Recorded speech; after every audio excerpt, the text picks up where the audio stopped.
প্রিয় শিক্ষার্থীবৃন্দু, নিশ্চয়ই তোমরা ভালো আছো। আমি তোমাদের মোহাম্মদ সাজ্জাদ আলী স্যার, রসায়ন বিভাগ, police line school and college, Rangpur. আমরা বিগত ক্লাসগুলোতে প্রতিস্থাপন বিক্রিয়া নিয়ে আলোচনা করেছিলাম। আজকেও আমরা আলোচনা করব প্রতিস্থাপন বিক্রিয়া নিয়ে, বেঞ্জিনের বহু প্রতিস্থাপন বিক্রিয়া ও ওরিয়েন্টেশন নিয়ে।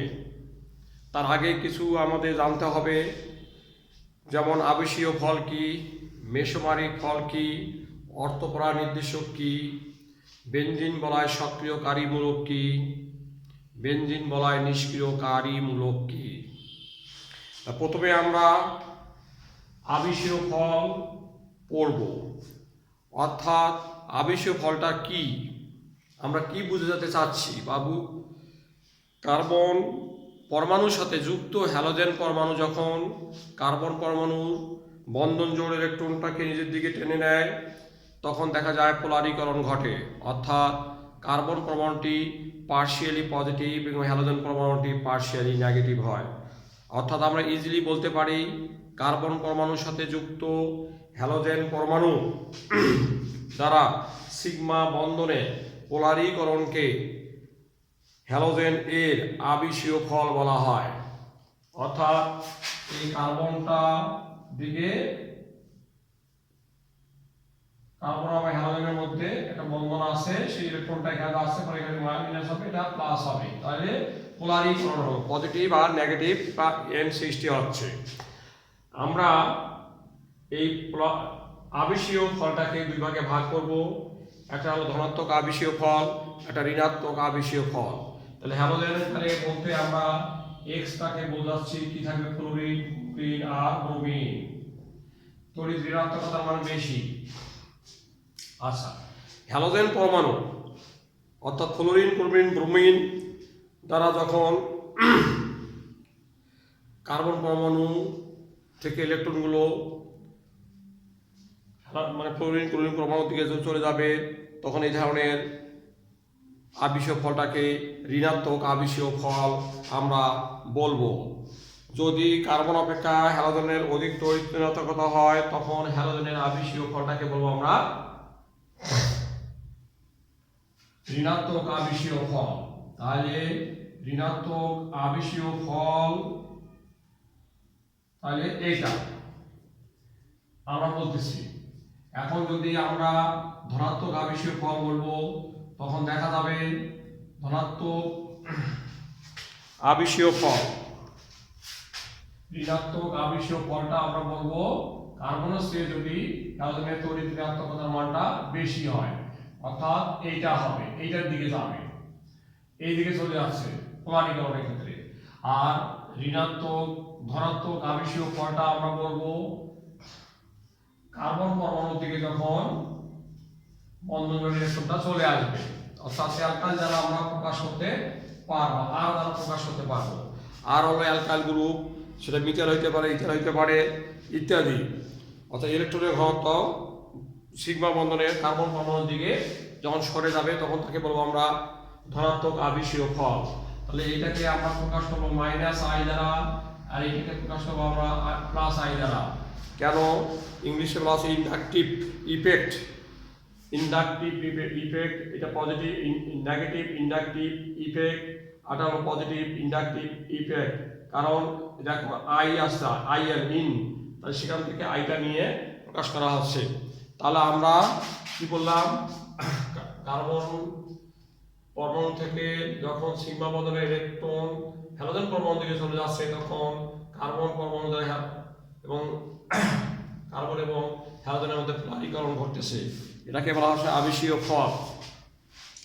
আচ্ছা, এখন আমরা চলে যাব মেসোমারিক ফল। মেসোমারিক ফলের ক্ষেত্রে আমরা অবশ্যই মনে রাখবো, যাদের ক্ষেত্রে পাই বন্ধন যে সমস্ত রেডিকেলগুলোর মধ্যে বা যৌগ মূলকের ক্ষেত্রে, কার্যকরী মূলকের ক্ষেত্রে আমাদের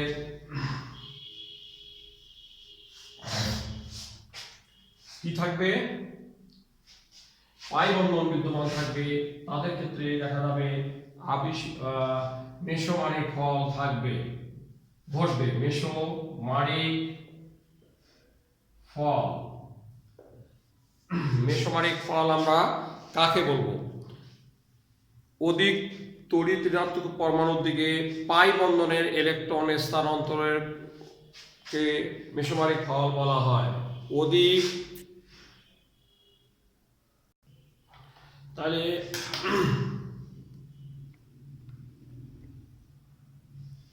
আমরা মেসোমারিক ফলের দিক আসবো। মেসোমারিক ফলটা হচ্ছে আমরা বললাম পাই ইলেকট্রনের স্থানান্তর, অর্থাৎ অধিক তড়িৎ ঋণাত্মক পরমাণুর দিকে পাই বন্ধনের ইলেকট্রন স্থানান্তরকে মেসোমারিক ফল বলা হয়। অর্থাৎ একে এম দ্বারা প্রকাশ করা হয়। অর্থাৎ যেখানে আমরা দেখব কোনো কার্যকারী মূলকের মধ্যে পাই বন্ধন আছে, সেক্ষেত্রে দেখা যায় মেসোমারিক ফল সংগঠনের সম্ভাবনা বেশি থাকে। তাহলে এক্ষেত্রে এটাকে দুই ভাগে ভাগ করা হয়, একটা হলো ঋণাত্মক মেসোমারিক ফল, আরটা হলো ধনাত্মক মেসোমারিক ফল। তাহলে ঋণাত্মক মেসোমারিক ফল আমরা কাকে বলবো? অর্থাৎ এক্ষেত্রে দেখা যাবে ঋণাত্মক পরমাণুর দিকে পাই বন্ধনের ইলেকট্রনটা দেখা যাবে ইলেকট্রনের স্থানান্তরণ ঘটবে, এটাকে বলা হবে মেসোমারিক ফল। অর্থাৎ পাই বন্ধনের ইলেকট্রন কার্বন পরমাণু থেকে ঋণাত্মক পরমাণুর দিকে কি হবে? স্থানান্তর ঘটবে। আর ধনাত্মক মেসোমারিক ফলটা হলো তোমার দেখা যাবে এক্ষেত্রে ঋণাত্মক পরমাণু বা মূলকের দিকে পাই ইলেকট্রনের স্থানান্তর। তাহলে আমরা ঋণাত্মকটা পড়লাম, ঋণাত্মক পরমাণুর দিকে চলে যাচ্ছে। ধনাত্মকটা হচ্ছে কার্বন পরমাণুর দিকে স্থানান্তর ঘটবে। ঋণাত্মক পরমাণুর নিঃসঙ্গ ইলেকট্রন বা মুক্ত জোড় ইলেকট্রন কার্বন পরমাণুর দিকে কি হবে? চলে আসবে, এদিকে স্থানান্তর ঘটবে, কার্বন পরমাণুর দিকে স্থানান্তর ঘটবে, তখন তাকে বলবো ধনাত্মক মেসোমারিক ফল। আর এটাকে বলবো আমরা ঋণাত্মক মেসোমারিক ফল। তাহলে আমরা বলি আরেকবার, ঋণাত্মক মেসোমারিক ফলটা হচ্ছে পাই বন্ধনের ইলেকট্রন, পাই বন্ধনের ইলেকট্রনটা ঋণাত্মক পরমাণুর দিকে স্থানান্তর ঘটবে। আর এক্ষেত্রে ঋণাত্মক মূলকের নিঃসঙ্গ ইলেকট্রন কোন দিকে আসবে? দেখা যাবে তোমার কার্বন পরমাণুর দিকে স্থানান্তর ঘটবে। আচ্ছা, তাকে আমরা বলবো ধনাত্মক মেসোমারিক ফল। এবার আমরা আসি বেনজিন বলয় সক্রিয়কারী মূলক ও বেনজিন বলয় নিষ্ক্রিয়কারী মূলক কাকে বলে। অর্থাৎ আমরা এক্ষেত্রে একবারে বলতে পারি বেনজিন বলয় সক্রিয়কারী মূলকগুলো হলো অর্থপ্রা নির্দেশক, আর বেনজিন বলয় নিষ্ক্রিয়কারী মূলক হচ্ছে মেটা নির্দেশক। তাহলে প্রতিস্থাপকগুলোর ক্ষেত্রে আমরা আসি এবার বেনজিন বলয় সক্রিয়কারী মূলক বা অর্থপ্যারা নির্দেশক।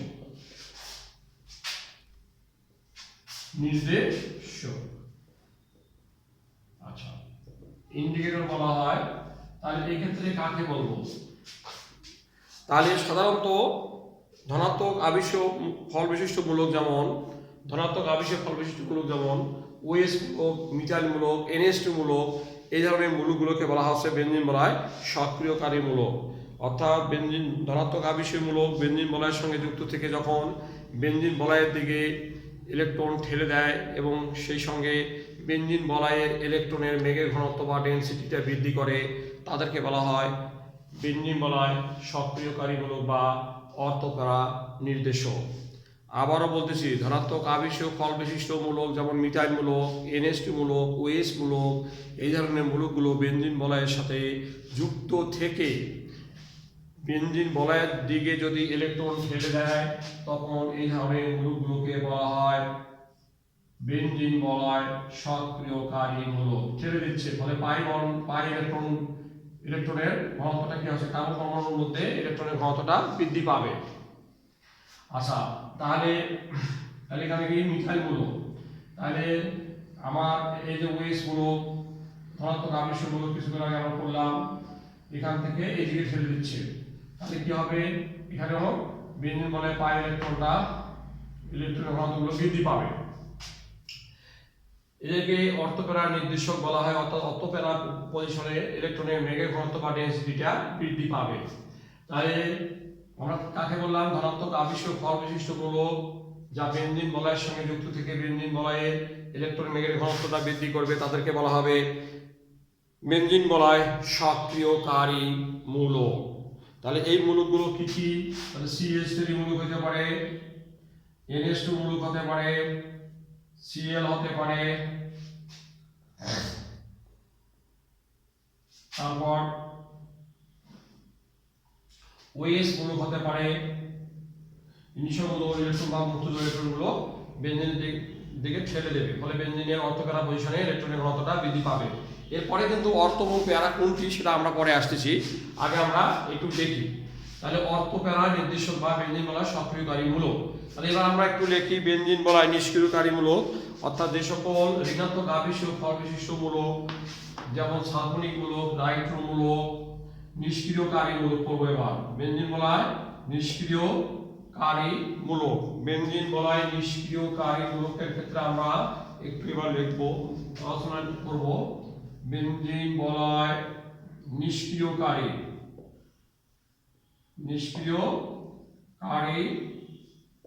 মূলক, বেনজিন বলয় নিষ্ক্রিয়কারী মূলক আমরা নিয়ে আলোচনা করব।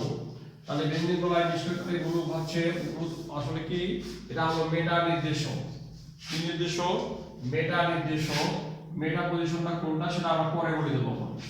মেটা নির্দেশক সংজ্ঞাটা আগে জানি। বেনজিন বলয়ের মধ্যে ঋণাত্মক আবেশীয় ফল বিশিষ্ট মূলক যেমন নাইট্রো মূলক, সালফোনিক মূলক, তোমার অ্যালডিহাইড মূলক, সায়ানাইড মূলক, এই ধরনের মূলকগুলো যখন যুক্ত থাকে তখন দেখা যায় এই সমস্ত মূলকগুলো বেনজিন বলয় থেকে ইলেকট্রন নিজের দিকে টেনে নেয়, ফলে বেনজিন বলয়ের ইলেকট্রন মেঘের ঘনত্ব বা ডেনসিটিটা কমে যায়। আচ্ছা, এই কারণে এ ধরনের মূলকগুলোকে বলা হয় বেনজিন বলয় নিষ্ক্রিয়কারী মূলক বা মেটা নির্দেশক। অর্থাৎ নিষ্ক্রিয় মানে কি? শোষণ করে নিচ্ছে ইলেকট্রনগুলো, তো নিজের দিকে নিচ্ছে। তাহলে বেনজিনের ইলেকট্রনের ঘনত্বটা কমে যাচ্ছে। সেই কমে যাওয়ার কারণটা কোন কোন কার্বনে কমে যাবে সেটা আমরা দেখবো এখন। কোন কোন কার্বনের ঘনত্বটা বৃদ্ধি পাবে সেটাও দেখবো এখন। যখন বৃদ্ধি পাবে কার্বনের মধ্যে ইলেকট্রনের ঘনত্ব তখন তাকে বলবো আমরা বেনজিন বলয় সক্রিয়কারী মূলক। কোনো প্রতিস্থাপকের কারণে যদি দেখা যায় যে বেনজিন বলয়ের ইলেকট্রনের ঘনত্বটা হ্রাস পাচ্ছে তখন তাকে বলবো আমরা নিষ্ক্রিয়কারী মূলক। তাহলে এই মূলকগুলো কি কি? এটা হলো নাইট্রো মূলক, সালফোনিক মূলক,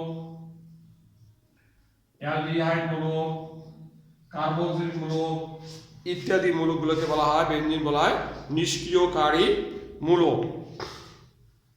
তাহলে এদের ক্ষেত্রে আমরা দেখব প্রতিস্থাপন বিক্রিয়ার ক্ষেত্রে দেখা যাবে এরা এই উপস্থিত থাকলে তোমার মূলকটা কোন জায়গায় প্রবেশ করবে সেটা কিন্তু সে বলে দেবে।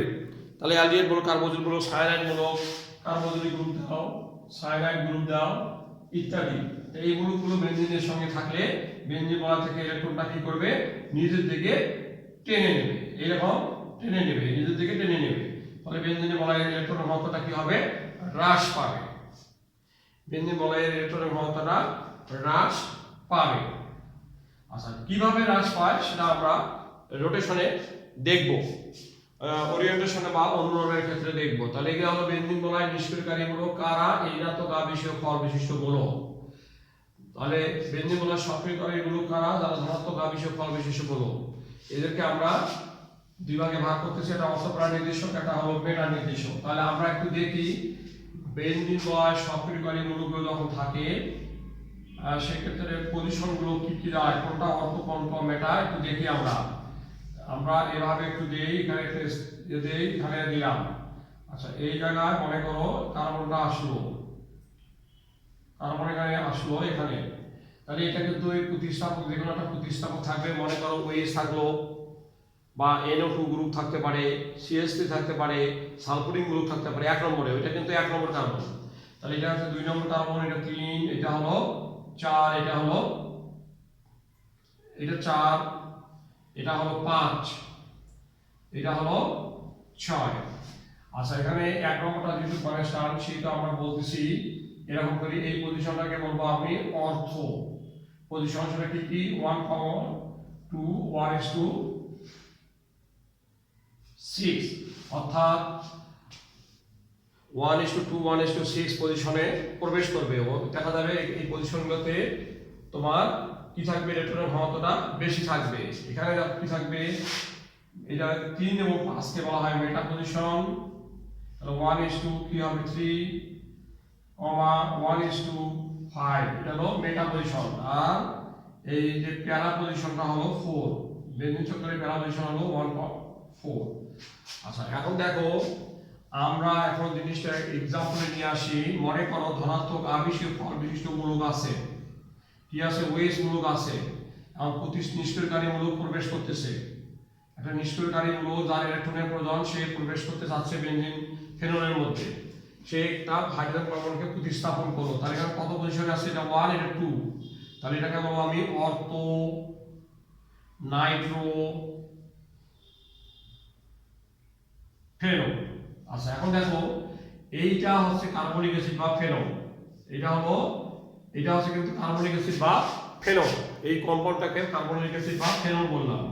তাহলে এই গ্রুপটাই নির্দেশ করে দিল নাইট্রো গ্রুপটা বাবা তুমি 2 নম্বর কার্বনের সঙ্গে যুক্ত হও, কারণ 2 নম্বর কার্বনের মধ্যে দেখা যাচ্ছে ইলেকট্রনের ঘনত্বটা বেশি আছে, এজন্য এটাকে বলা হচ্ছে অর্থো নাইট্রো ফেনল। আবার দেখা যাবে একাধিক কম্পাউন্ড সৃষ্টি হবে এখানে, এই নাইট্রো গ্রুপটা আবার ওএস গ্রুপটা নাইট্রো গ্রুপকে নির্দেশ করতে তুমি 4 নম্বরে যাও, কারণ ইলেকট্রনের ঘনত্বটা বেশি আছে।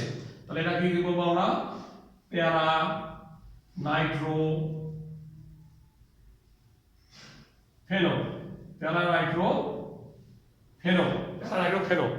আচ্ছা এখন আমরা এই প্রতিস্থাপকগুলো ওএস group, methyl group, chloride group, এই ধরনের গ্রুপগুলো যখন যুক্ত থাকবে বা NH2 গ্রুপ থাকবে, তখন এই তোমার নিষ্ক্রিয়কারী মূলকগুলো যখন বেঞ্জিনের সঙ্গে যুক্ত হবে তখন দেখা যাবে তারা অর্থ এবং প্যারা পজিশনে প্রবেশ করবে। এখন যদি এইটা যদি আবার 6 নম্বরে দাও, দেখো এটা যদি আমি 6 নম্বরে দাও, এটা যদি আমি চেঞ্জ করে যদি এখানে 6 নম্বরে দেই, তাহলে আমার এইটা 1 ধরবো, তখন প্রতিস্থাপকটা 2 নম্বর ধরা লাগবে, কারণ যেদিক থেকে কাছাকাছি হয় সেদিক থেকে গণনা শুরু করতে হয়। তাহলে 1 এখানে 2, তাহলে 2 আর 6 একে, সেজন্য অর্থো নাইট্রো ফেনল বলবো।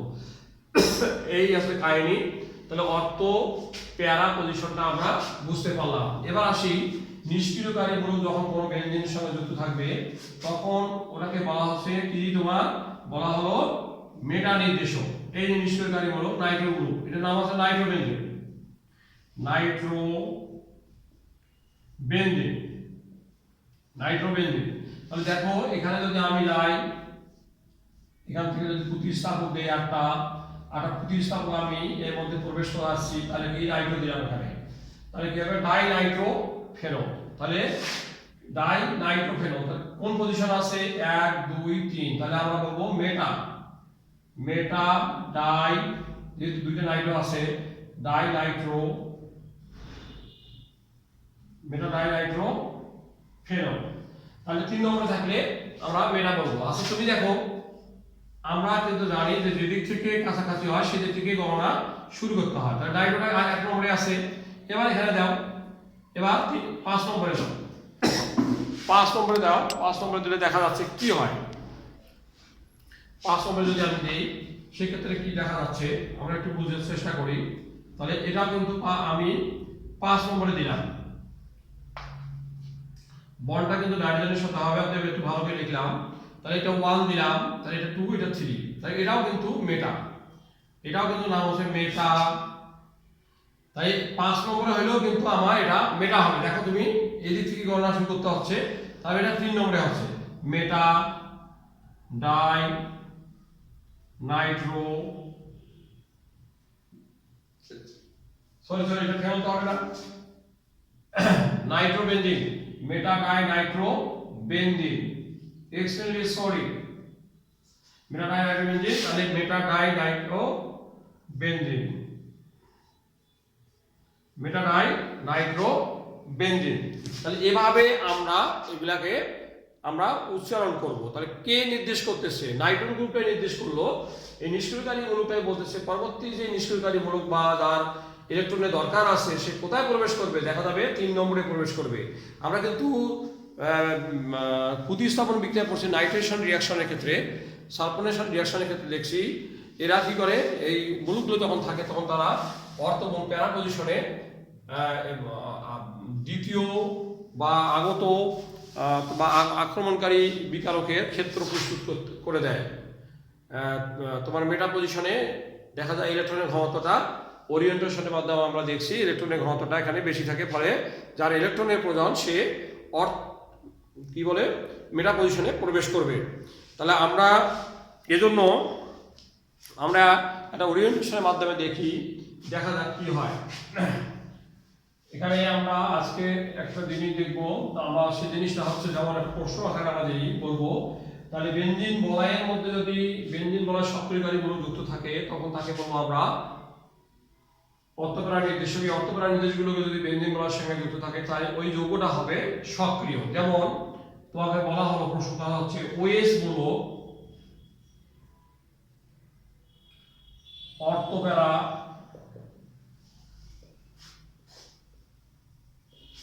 নির্দেশক কেন, ব্যাখ্যা।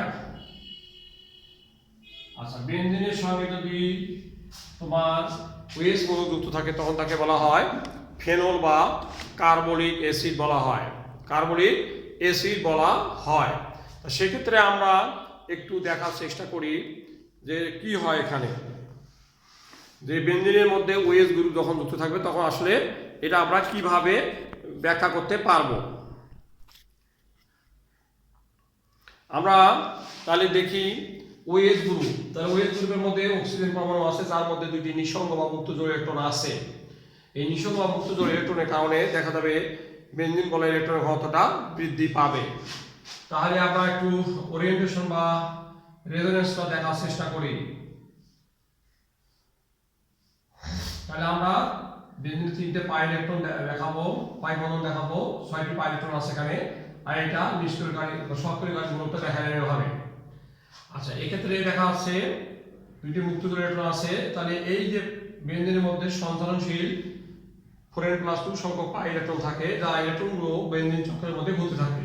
তাহলে কিভাবে এটা বৃদ্ধি মানে কি করবে, ইলেকট্রনের ঘনত্বটা বৃদ্ধি করবে। তাহলে এখানে এই পাই ইলেকট্রনটা এই কার্বনটা টানবে, তাহলে দেখা যাবে এই কার্বনটা নেগেটিভ হবে। তখন এই বন্ধনটা কিন্তু ফাঁকা, কার্বনের হাতটা ফাঁকা হয়ে আসছে, ফলে এই পাই ইলেকট্রনটা এর সঙ্গে দ্বিবন্ধন সৃষ্টি করবে।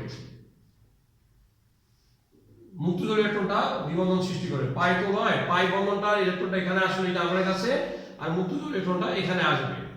তার মানে দ্বিতীয় স্ট্রাকচারটা আমি যেটা বলতেছি সেটা হচ্ছে এইরকম, ভেতরে ভেতরে দেখা যাবে যে কার্বনের সঙ্গে এরকম ঘটনা ঘটবে, এটা থাকলো এটা থাকলো, এই কার্বনটা নেগেটিভ হয়ে যাচ্ছে আর এইরকম হচ্ছে, তখন এইটা কার্বনটা কি পজিটিভ হয়ে আসছে, এই কার্বনটা পজিটিভ, এই কার্বনটা পজিটিভ হয়ে আসছে, ফলে এই পজিটিভ কার্বনকে সে একটা ইলেকট্রন দিয়ে দেয়, দিয়ে দেওয়ার কারণে সে কি হচ্ছে পাই বন্ড ফর্ম করবে। সেই পাই বন্ডটা আমরা এখন দেখাচ্ছি, এখন যেটা দেখবা সেটা হচ্ছে পাই বন্ডটা কিভাবে হচ্ছে। দেখো, এই কার্বনটা কার্বন আয়ন সৃষ্টি হলো, আর এখানে পাই বন্ড হয়ে গেল, অক্সিজেন যেহেতু দিল সেহেতু এটা পজিটিভ হয়ে যাচ্ছে। এই কারণ এইভাবে সৃষ্টি হয়, এটা থেকে মনে করো এটা হচ্ছে, এটার পরে ভেতরে ভেতরে এটা হবে, সেটা এখানে এটা দেখাই দিলাম আমি, এই জিনিসটা হয়, স্ট্রাকচারটা হয়। তাহলে এই স্ট্রাকচার যদি হয়ে থাকে তাহলে আমরা এখন একটু দেখি যে পরের ধাপে আসলে কি হয়। ওটা কিন্তু এখন এইভাবে ঘুরবে, এটা আবার এখানে আসবে, পাই ইলেকট্রন যেহেতু সঞ্চালনশীল তাহলে ঘুরতে থাকবে, তখন এটা কার্বন ফাঁকা আছে পজিটিভ হয়, তখন এই দুটি ইলেকট্রন এখানে আসে, একটা এই কার্বনের ইলেকট্রন আর একটা এই কার্বনের। আচ্ছা, এখন আমরা এভাবে দেখানোর চেষ্টা করতেছি আরেকবার। তাহলে এই কার্বনটা নেগেটিভ হয়ে যাচ্ছে, পাই বন্ধনটা এখানে সৃষ্টি হলো, আর অক্সিজেন যে পজিটিভ সে থাকবে কিন্তু। আচ্ছা, গেল। এবার একটু দেখানোর চেষ্টা করি, এটা কিন্তু এখানে আছে, আচ্ছা এটা এখানে আছে, তাহলে কি হবে, এটা আবার এখানে ফিরে আসবে, এই কার্বনটা এই ইলেকট্রনটা টানবে, টানার পরে কি হচ্ছে দেখা যাচ্ছে এখানে পাই বন্ধনটা হলো, আর এখানে মাইনাস হলো, আর এখানে অক্সিজেনের সাথে ওএস থাকলো, আর অক্সিজেনের পজিটিভ হলো। আচ্ছা, পরের ধাপে দেখো কি হয়, এখানে এই পাই এর ডাবল বন্ড আছে না, এখানে ডাবল বন্ড, এখানে ডাবল বন্ড আছে, এই ডাবল বন্ডের একটু পাই বন্ডের ইলেকট্রনটা আবার চলে যাচ্ছে, যদি ইলেকট্রন চলে যাচ্ছে, এটা তখন এখানে ডাবল বন্ড ফর্ম করলো। করার ফলে এভাবে ওরিয়েন্টেশনটা সৃষ্টি হচ্ছে। আবার পজিশনটা জাস্ট পাই বন্ধনের ইলেকট্রনটা পজিশনটা চেঞ্জ হলো। লক্ষ্য করো, আমরা একটু দেখি, আর একবার দেখার চেষ্টা করি। এইদিকে তাকাও, এখানে এই পাই ইলেকট্রনটা সঞ্চালনশীল হওয়ার কারণে এই কার্বনের কার্বনের একটা পাই ইলেকট্রনটা নিজের দিকে নিয়ে নেয়। তাহলে এই কার্বনের একটা ইলেকট্রন আর এই কার্বনের একটা ইলেকট্রন, সেই দুইটা ইলেকট্রন এখানে দেখাইলাম। যেহেতু এই কার্বন পরমাণুটি ইলেকট্রনটা নেয়, সেজন্য সেটা নেগেটিভ হয়ে যাচ্ছে। এদিকে কি হলো, ফাঁকা হওয়ার কারণে অক্সিজেন নিঃসঙ্গ ইলেকট্রনটা এখানে এই কার্বনের সাথে দ্বিবন্ধনে আবদ্ধ হলো। আচ্ছা, এখন এই 4 নম্বর কার্বনটি আবার এই পাই বন্ধনের ইলেকট্রনটা নিজের দিকে টানে, ফলে এই কার্বনটা কি হয়, পজিটিভ হয়ে যাচ্ছে। ফলে এই দুটি ইলেকট্রন, অর্থাৎ এই কার্বন একটা ইলেকট্রন আর একটা ইলেকট্রনটা এই কার্বন থেকে নিয়েছে, সেটা সাথে ডাবল বন্ড সৃষ্টি করলো। অনুরূপভাবে আবার এই 4 নম্বর কার্বন যদি নেগেটিভ হয়ে গেল, এই নেগেটিভে আবার তার আগে যে এই আছে, এই কার্বনটা আবার এই কার্বনটি 2 নম্বর কার্বনটি আবার পাই ইলেকট্রনটা টানবে। তাহলে কি হবে, 2 নম্বর কার্বনটি আবার কি হবে, তোমার নেগেটিভ হয়ে যাচ্ছে। এবং এই 4 নম্বরের নেগেটিভ কার্বনের দুটি ইলেকট্রন এর সঙ্গে এই কার্বনের সাথে পাই বন্ড সৃষ্টি করতেছে। আচ্ছা, পরবর্তীতে এই পাই অক্সিজেনের যে পাই বন্ড আছে, যে প্রথমে যে পাই বন্ডটা সৃষ্টি করলো, সেই পাই বন্ডের ইলেকট্রনটা অক্সিজেন আবার নিজের দিকে নিয়ে নিল। ফলে 2 নম্বর কার্বনের পাই যে তোমার ইলেকট্রনটা আছে, সেই ইলেকট্রনটা দ্বারা এখানে ডাবল বন্ড সৃষ্টি করলো। জাস্ট দেখো, পজিশনটা চেঞ্জ হয়ে গেল। এখানে ছিল প্রথমে এই পাশে, আর উল্টে গেল এই পাশে। তাহলে আমরা যদি এখন আমরা দেখি, এটা যদি নাম্বারিংকরণ করি, এটা হলো 1 দেই, এটা 2 দেই, এটা 3 দেই, এটা 4 দেই, এটা 5 দেই, এটা 6 দেই। তাহলে আমরা পজিশনগুলো যদি দেখি, এখানে 2 নম্বরে থাকতেছে, এখানে 4 নম্বরে ইলেকট্রনের ঘনত্ব, এখানে সরি এটা হচ্ছে 6, এটা হচ্ছে 6 নম্বরে, আর এখানে হলো 2 নম্বরে ইলেকট্রনের ঘনত্বটা বেশি। তাহলে আমরা দেখতে পাচ্ছি রেজোন্যান্স কাঠামো বা অনুরণন কাঠামো 1 2 3, এটা হলো 4, এটা হলো 5। তাহলে আমি কি দেখতে পাচ্ছি না, রেজোন্যান্স কাঠামোতে, অর্থাৎ 2 থেকে 4 নং এ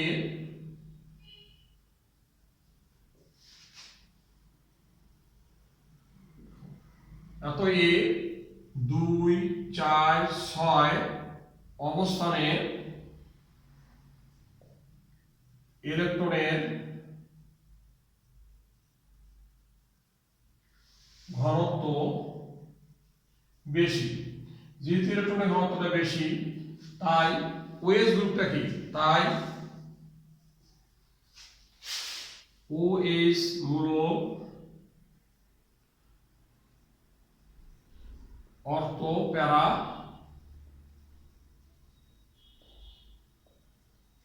নির্দেশক।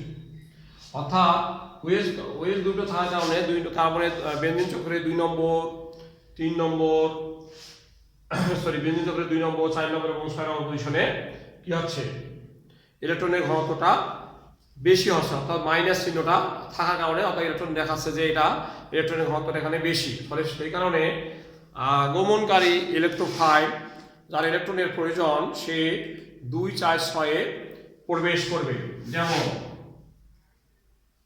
যেমন এই যে বেনজিনের সঙ্গে ফেনলের সঙ্গে যখন নাইট্রেশন ঘটানো হচ্ছে, নাইট্রেশন তো আমরা জানি কনসেন্ট্রেট নাইট্রিক অ্যাসিড এবং কম পরিমাণ কনসেন্ট্রেট সালফুরিক অ্যাসিডের উপস্থিতি বিক্রিয়া ঘটানো হয়। সালফুরিক অ্যাসিড, তাহলে কি হয়, অর্থ নাইট্রোফেনল এবং প্যারা নাইট্রোফেনল উৎপন্ন হয়। অর্থ নাইট্রোফেনল আর হলো প্যারা নাইট্রোফেনল প্রতিস্থাপন বিক্রিয়া করতেছে, কিন্তু এখানে একটা ঘটলো,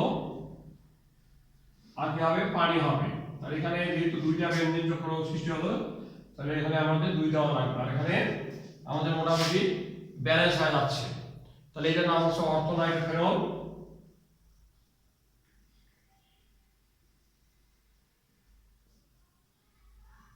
এটা হলো প্যারা নাইট্রোফেনল। নাইট্রোফেনল। আচ্ছা, তাহলে এখান থেকে আমরা বুঝতে পারতেছি যে ধনাত্মক আবেশিক ফল বিশিষ্ট মৌলগুলো যখন বেনজিন বলয়ের সঙ্গে যুক্ত থাকতেছে তখন দেখা যাচ্ছে 2, 4, 6 পজিশনে ইলেকট্রনের ডেনসিটি বা ক্লাউডটা বেশি হচ্ছে, যার কারণে আগমনকারী ইলেকট্রোফাইল অর্থ প্যারা পজিশনে প্রবেশ করবে। অর্থাৎ বেনজিনটা ওই মূলটাই ওয়েস গ্রুপটাই ক্ষেত্র প্রস্তুত করে দিচ্ছে যে আগমনকারী ইলেকট্রোফাইল যার ইলেকট্রনের দরকার সেই কার্বনের যখন যে কোনো কম্পাউন্ডের সঙ্গে যখন যুক্ত হবে তখন দেখা যাবে সেটা 2 নম্বর, 4 নম্বর অথবা 6 নম্বর পজিশনে প্রবেশ করবে। ঠিক অনুরূপভাবেও মিথাইলের ক্ষেত্রে দেখা যাবে একই হবে, ইথাইলের ক্ষেত্রে হবে, NH2 গ্রুপ থাকলে হবে, ক্লোরিন গ্রুপ থাকলে হবে। তাহলে এই জন্য ওই সমস্ত মৌলগুলোকে বলা হয় অর্থপ্যারা নির্দেশক। প্রিয় শিক্ষার্থীবৃন্দু, এই ওয়েস যুক্ত থাকার কারণে দেখা যাবে বেনজিন বলয় তার মধ্যে যে ইলেকট্রনের ঘনত্বটা বৃদ্ধি পাচ্ছে, যার কারণে এই ওয়েস গ্রুপটা থাকার কারণে এই ফেনল যৌগটি যেমন নাইট্রোবেনজিনের চেয়ে অধিক সক্রিয় হবে বা অ্যালডিহাইডের চেয়েও অধিক সক্রিয় হবে। এই কথাগুলো আমাদের মনে রাখতে হবে। অর্থাৎ যখন ওয়েস গ্রুপ থাকবে তখন ওই যৌগটা মেটা গ্রুপ বিশিষ্ট যৌগের তুলনায় কি হবে, তোমার বেশি সক্রিয় হবে। আমরা নেক্সট ডে মেটা নির্দেশকটা করবো এবং সেই সঙ্গে আমরা যা মেটা নির্দেশকটা আবার ভালো করে দেখবো এবং সেই সঙ্গে কিছু উদাহরণ আমরা সামনের দিনে আমরা আলোচনা করব। তোমরা বাকিগুলো অর্থপ্যারা নির্দেশকগুলো দেখে নিও, রেজোনেন্সগুলো বাসায় প্র্যাকটিস করবা। প্র্যাকটিস না করলে কিন্তু হবে না। অর্থাৎ কোন ইলেকট্রনটা কোথায় যাচ্ছে সেটা তোমার দেখতে হবে। প্রিয় শিক্ষার্থীবৃন্দ, ভালো থাকো, সুস্থ থাকো, সুন্দর থাকো। তোমাদের মঙ্গল কামনা করে আমি আজকে শেষ করতেছি। আল্লাহ হাফেজ।